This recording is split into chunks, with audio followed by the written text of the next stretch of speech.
Estamos de regreso en Estructuras, tratando del tema de la crisis haitiana, y ya vimos los principales fragmentos de la exposición de Edmund Mulet, ex jefe de la MINUSTAH en Haití. Vimos que hubo 5 misiones de paz en Haití, más de 7.000 millones de dólares gastados, con resultados muy cuestionables. Y él propone una sexta misión, pero con un concepto diferente. Ejecutiva, lo cual también implica ciertos obstáculos en términos de los mandatos de la Carta de las Naciones Unidas y el jus cogens en cuanto a la imposibilidad de ejercicio de la intervención de un Estado sobre otro por temas de soberanía y de jurisdicción interna de los estados y autodeterminación de los pueblos. Sin embargo, el tema del consentimiento del Estado ahí tiene otro matiz, porque para tener consentimiento tiene que haber un Estado que pueda darlo, y para eso requiere cierto orden institucional que no hay en Haití. Y Haití es un Estado fallido. Entonces, vamos a ver, para seguir comentando el material que hemos preparado para ustedes, unas entrevistas que hemos llevado con expertos en la materia: doctor Manuel Núñez, historiador, y la doctora Cristina Aguiar, también doctora en Derecho, experta en Derecho Internacional Público y quien fue también embajadora a las Naciones Unidas, quienes explican la situación de Haití y posibles soluciones. Veamos. Al abandonar la comunidad internacional a Haití, se ha producido una crisis de la esperanza, y eso hace que los haitianos, que tienen en términos generales una mentalidad de asistidos sociales, sientan que no hay ninguna salida y que su única salida debe ser provocar ellos mismos un colapso del sistema que pueda lanzar a la comunidad internacional a un llamado de atención. Los desastres son sus commodities, y esos commodities tienen que buscarlo con una guerra civil que pueda ser un llamado a la conciencia de esa comunidad internacional. MINUSTAH no rindió los resultados que estábamos esperando, pero eso viene también en parte por la reticencia de las propias autoridades haitianas. Entonces aquí tendría que haber como una especie de cuarteto, como se propuso para Israel y Palestina, para facilitar supuestamente el diálogo de paz en esa región del mundo. 4 potencias que tengan mucho peso y que puedan entonces apadrinar un poco esa nueva medida, y que las autoridades haitianas no tengan ninguna alternativa más que aceptar ese plan, que sería un plan de saneamiento de su propio Estado, de sus propias instituciones, a fin de garantizarle a la población un mínimo de derechos fundamentales. El problema es que una misión de mantenimiento de la paz que se extiende durante 20 años cuesta mucho dinero. Sin embargo, para los resultados es realmente una verdadera catástrofe, porque ellos no dejaron en Haití ni hospitales, ni escuelas, ni ningún tipo de infraestructura donde uno pudiera medir y cuantificar el esfuerzo hecho por la comunidad internacional. Entonces, a mi modo de ver las cosas, eso no valió la pena. Todas las misiones se hacen de manera temporal. Los haitianos han creído que esas misiones temporales deben ser permanentes, porque ellos no han desarrollado ningún tipo de mecanismo para saber qué hacer después que la comunidad internacional se ausente del país. Tras el fallecimiento en el terremoto de más de 200.000 haitianos, en ese momento el mundo estaba centrado en Haití, pero una vez pasado el acontecimiento, pues evidentemente hay más problemas. Hay guerras en Siria, hay guerra en Sudán, hay guerra en Etiopía, hay problemas en toda África, hay problemas en Asia. Haití es uno de los tantos problemas del mundo y no puede ser el que concentre toda la atención del mundo todo el tiempo, sobre todo cuando el gobierno haitiano, que es un gobierno que existe, es un Estado que existe a nivel formal, no hace ningún esfuerzo para darle una satisfacción y una continuidad a los programas que la comunidad internacional implementa en Haití para salvar a Haití. José Martínez Brito nos acompaña hoy como comentarista invitado. José, ¿vale la pena intentar una nueva misión de mantenimiento de la paz en Haití, tomando en cuenta el dinero gastado y los resultados de las deficientes? 5, claro, anteriores. Mira, ahí bien establecían los expertos que era muy difícil medir cuál había sido el impacto de las misiones anteriores en Haití, y lo decía Müller también, que estas misiones habían tenido las manos atadas respecto a ciertos aspectos, y que solamente con seguridad o con el intento de mantenimiento de la seguridad en Haití no se podían lograr ciertos logros, que valga la redundancia, que se necesitan para convertir a Haití en un estado viable. Y pues sigue siendo un estado fallido. Decían los especialistas que necesitaríamos obligatoriamente que Haití como Estado acepte una misión que vaya un poco más invasiva, un poco más al meollo de los problemas nacionales. Y yo creo que uno de esos problemas principalmente es la corrupción. Y ningún país corrupto quiere que otros vengan a meter las narices en estos actos de corrupción. De hecho, pasa también en República Dominicana con algunas instituciones que nadie quiere que vayan a ver, a oler lo que aquí está sucediendo. Las protestas que están ocurriendo al día de hoy en Haití tienen mucho que ver con eso y con el tema de los fondos de Petrocaribe, la participación de Jovenel Moïse en una empresa de aquellas que aparecen en la auditoría como que manejó de manera irregular esos fondos. O sea, tiene mucho que ver con corrupción. ¿Hasta dónde tú crees que llegue eso? Porque la verdad, este nivel de crisis en Haití parecería no tener precedentes y algunos organismos internacionales así lo han dicho, como el caso del Fondo Monetario Internacional. Lo que pasa es que yo creo que se está tocando fondo, pero Haití ha tocado fondo en varias ocasiones. Claro. Recordemos que Haití, cuando salió de la dictadura, tocó fondo y se pensó que con la ida al poder de líderes, entre comillas, democráticos, estos iban a solucionar el asunto. Pero luego terminaban convirtiéndose en caudillos porque es la única forma de gobernar en Haití. Terminan cayendo un gobierno y entra otro, ese otro vuelve con la misma situación y cae. Haití, recordemos que ha tenido tantos presidentes como podamos imaginar en los últimos 20 años y la mayoría de ellos ha caído por golpes de Estado, no necesariamente por nuevas elecciones democráticas. Incluso yo recuerdo cuando en un momento fui el edecán aquí en República Dominicana de uno de estos presidentes, porque la República Dominicana en términos políticos siempre se ha visto muy ligada a los candidatos presidenciales con posibilidades de ganar. Y resulta que a diferencia de estos países donde tenemos claro el escenario político, cuando hablábamos de quiénes son los candidatos posibles de ganar en Haití, teníamos que obligatoriamente mencionar 5 nombres. Y recuerdo que en aquel momento el presidente Fernández recibió a 5 candidatos presidenciales de Haití. 5.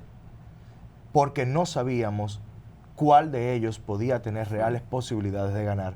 ¿En qué año fue eso? Esto fue en 2011 aproximadamente, justo después de la reforma constitucional y antes del cambio de gobierno del presidente Leonel Fernández a Danilo Medina. Y lo recuerdo perfectamente porque incluso nos hicieron gastar un dinero en balde porque en el caso de Martelly se le había puesto un boleto para que él llegara a la República Dominicana y él, sin ningún tipo de aviso, no abordó el avión y vino en un vuelo privado. Ay. Pero ni siquiera hizo la acotación para que puedan entonces... ¿Por qué? Porque él exigía que se le trajera a República Dominicana en un vuelo privado, cuando era simplemente un candidato presidencial y en aquel tiempo uno de los que tenía menos posibilidades, porque recordemos que fue en segunda vuelta cuando... Por arte de magia, este señor sube de un cuarto lugar a un tercer lugar, luego a un segundo y va a una segunda vuelta. Entonces el tema político en Haití es tan difícil de predecir como la misma situación económica. Y cuando hablamos de otras misiones, con todo lo que ya se ha gastado, y hablamos también de que hay que sobornar a las autoridades haitianas para que reciban las ayudas, entonces estamos conscientes de que una misión internacional que llegue a meterse en temas estructurales de la nación haitiana sería llamada inmediatamente como intervención por los nacionalistas haitianos, que son muchos. Claro. Y esto va a desencadenar otra crisis. Entonces es una crisis tras otra. ¿Qué es lo que finalmente tenemos que hacer con Haití? ¿Qué es lo que tenemos que propiciar la comunidad internacional? Que Haití toque fondo y luego de tocar fondo iniciar una especie de resurgimiento de orden democrático en Haití que permita incluso la repatriación de los haitianos que están fuera de su nación para lograr organizarlos primero y luego pasar a un proceso de documentación para cada uno de ellos. Luego de que se sepa cuántos haitianos son, cuáles son los problemas principales de ellos, cuál es la economía realmente, entonces empezar a tomar disposiciones. Porque incluso los que están aquí no está claro cuántos son. Nadie lo sabe. Nadie lo sabe. Y las entidades que deberían promover una investigación seria en cuanto a encuestas o estimaciones, lo que hacen es reducir la percepción de presencia haitiana como en el caso del Instituto Nacional de Migración. El instituto publica frecuentemente boletines, documentos, y entre ellos el ENI, la Encuesta Nacional de Inmigrantes, y de acuerdo a ellos son como 700,000 nada más que hay aquí. O sea, estamos hablando de que hay cifras de 200,000 en Chile, lejísimo, pero aquí ellos separan la cifra y dicen, bueno, porque una parte son los extranjeros y otra parte son los hijos de inmigrantes, cuando también son extranjeros. Pero esa no es la misma institución que estaba firmando en estos días una convención medio extraña. Sí, que lo que principalmente sobre el tema de los refugiados. Sí, pero que ellos desde que designaron a la actual titular, lo que ha hecho es una labor. El instituto es una entidad técnica que supone que tiene que hacer la colaboración en materia de política del Estado, que tiene que ver con manejo de la inmigración, tiene que colaborar desde el punto de vista técnico para dotar de herramientas jurídicas, técnicas, teóricas, el manejo de la política migratoria. Sin embargo, lo que hacen ellos es adoctrinar. Hacen muchas conferencias para tratar de manipular la percepción de los migrantes hacia una visión ideológica liberal de que todas las migraciones son lo mejor que le pasan a todos los países. O sea, que se comportan como las ONG que son financiadas por la USAID. Y no solamente eso, recuerden también que hay mucho de comparación para llegar al corazón de los dominicanos, de que mira la migración dominicana en Estados Unidos, somos muchos, en Europa, por ejemplo, y somos muchos también, y nadie nos saca. Eso es mentira. Claro que lo hacen. El dominicano cuando se va a Estados Unidos tiene que regularizarse. Si no se regulariza, es deportado a la República Dominicana. Pero tampoco podemos comparar una nación como los Estados Unidos o como España o como Italia con la República Dominicana, porque son países que funcionan. Pero que en términos numéricos... Miren, para que nos dé el tiempo, vamos a pedir el último material. Pero antes de material, la cantidad de deportados nuestros de República Dominicana hacia Haití superan los 50 y los 60,000 al año. ¿Sabes cuántos deportados dominicanos recibimos nosotros todos los años? Menos de 6,000, porque la migración dominicana suele ser con más frecuencia regular, a diferencia de la haitiana, y eso hay que decirlo. Vamos a pedir el último material que tenemos para el día de hoy para continuar los comentarios con nuestro invitado especial. El peor escenario es el que estamos viendo, que es la desnacionalización de la República Dominicana. Nosotros estamos metiendo la cabeza en la arena como el avestruz y no queremos ver que la República Dominicana ya en estos momentos se ha desnacionalizado el empleo de la agricultura, el empleo de la construcción, el empleo de los servicios, el empleo del turismo.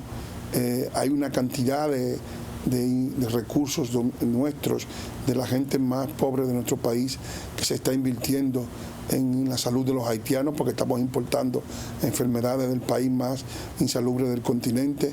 Hay una situación difícil porque las escuelas dominicanas están siendo penetradas masivamente por los niños haitianos.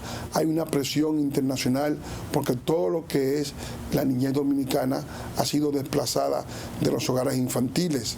No me puedo imaginar que nuestras autoridades estén ignorando la gravedad de la situación, pero probablemente no tienen las estrategias, no las han diseñado y no se sienten lo suficiente armados para hacerle frente a esa situación. Cuando yo hablo de armas, no hablo de armas de fuego ni de armas tácticas, sino de los mecanismos para hacerle frente a ese desbordamiento que parece casi inminente. Yo creo que los actores políticos dominicanos han sido chantajeados por las ONGs, han sido chantajeados por personajes de la prensa nacional que han secuestrado el tema haitiano y que lo han manipulado a su manera, tratando de sembrar estereotipos contra las personas que hemos defendido los intereses de la República Dominicana. Llama mucho la atención de que, estando República Dominicana en el Consejo de Seguridad, República Dominicana no haya solicitado una reunión de emergencia del Consejo por la situación haitiana, por la simple razón de que Haití, en su estado actual, es una amenaza para la paz y la seguridad internacionales, porque una crisis no afectará solamente a la República Dominicana. Claro, nosotros seríamos los primeros por compartir un territorio terrestre, pero también se verían afectadas todas las islas circundantes. Haití no es un problema interno de República Dominicana y el problema haitiano debe resolverlo primariamente los haitianos y luego pues la comunidad internacional en la medida de sus posibilidades y la medida en que los haitianos permitan, porque también ellos son un factor de obstrucción de la ayuda al desarrollo y de la ayuda a que su país pueda salir del atolladero. Ellos se victimizan y a través de esa victimización quieren culpabilizar a los demás de su desastre. Había un grupo de estados que decían que solamente con la anuencia del Estado podría intervenir una operación de Naciones Unidas justamente con ese motivo de la responsabilidad de proteger. Yo creo que aquí esa es la pregunta que hay que responder. Es imposible que se espere el consentimiento de alguien que está en una situación de incapacidad de expresar ese consentimiento de forma esclarecida para poder actuar. La situación es muy compleja, pero para nosotros es difícil defender una intervención porque a nosotros mismos no nos gusta que otros países y organismos promuevan la intervención en nuestras políticas migratorias de nacionalidad. Por tanto, el problema es muy complejo. Leila. Ya acabamos, el tiempo se nos acabó, lamentablemente. Te prometí segundo. Sí, José, gracias por Muchas estar gracias con a ustedes nosotros. por la invitación. Al fin y al cabo, este es un tema que siempre estará en la palestra Claro. y siempre estaremos discutiendo porque al fin y al cabo en algo tienen razón los organismos internacionales y es que República Dominicana y Haití tienen un matrimonio de por vida. Sí, es así. Después hablaremos de tu campaña, entonces, de tu Claro, candidatura cómo y no. tus propuestas. Así que te queda la cita pendiente. Gracias por Perfecto. estar con nosotros. Ustedes, gracias por la sintonía esta noche en Estructuras. Recuerde buscarnos en nuestras redes, que tenemos YouTube ya. YouTube. Gracias a Juanmita. Para que no diga que yo no te agradezco. Sí, que finalmente, en algo de público. reconocimiento. Programa número 10. Programa número 10 y véanos también en el programa 11 la semana próxima aquí por BTV Canal 32.